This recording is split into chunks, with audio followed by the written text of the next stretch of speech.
Tokyo Olympic के women's javelin throw में silver medal जीतने वाली पोलैंड की मारिया मग्दलेना ने अपना सिल्वर मेडल 92 लाख रुपए में बेच दिया।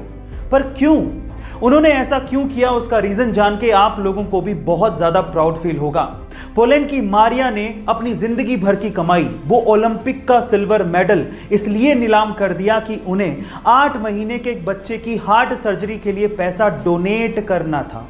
और सबसे बड़ी बात यह थी कि जिस कंपनी ने वो सिल्वर मेडल खरीदा, उस कंपनी ने वो सिल्वर मेडल अपने पास रखा ही नहीं, बल्कि मारिया को ही सिल्वर मेडल की देखरेख करने को कहा। बहुत बड़ी मिसाल मारिया ने और उस कंपनी ने पेश की है। गाइस, आपका इसके बारे में क्या ख्याल है, कमेंट सेक्शन में जरूर लिखिएगा। गाइस, जिंदगी में कभी कभार कुछ ऐसी कहावतें हमें सुनने को मिलती हैं जो कि हमें जिंदगी जीने का सलीका सिखा देती हैं।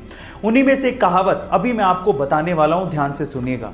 इन 3 लोगों को अपनी जिंदगी में हमेशा याद रखिएगा। पहला वो जिसने मुसीबत के समय आपका साथ दिया, दूसरा वो जिसने मुसीबत के समय आपको छोड़ दिया, और तीसरा वो जिसने आपको मुसीबत में डाला।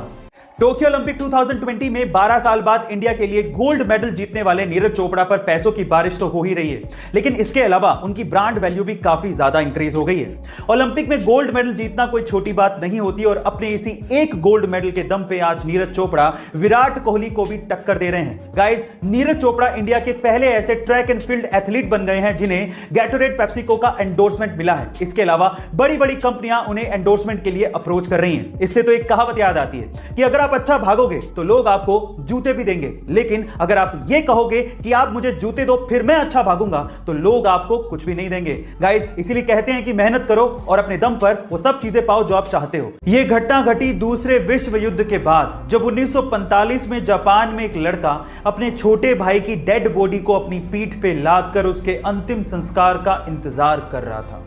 अपने छोटे भाई की मौत के बाद उसे रोना आ रहा था, लेकिन अपने होठों को काटकर वो अपने इमोशंस को कंट्रोल कर रहा था।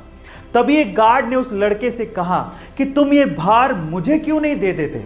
तो उसके बाद जो लड़के ने जवाब दिया वो जापान में इतिहास बन गया। उस लड़के ने कहा कि ये कोई सामान नहीं है, ये मेरा भाई है। और आज भी ये पिक्चर जापान में सिंबल ऑफ स्ट्रेंथ के नाम से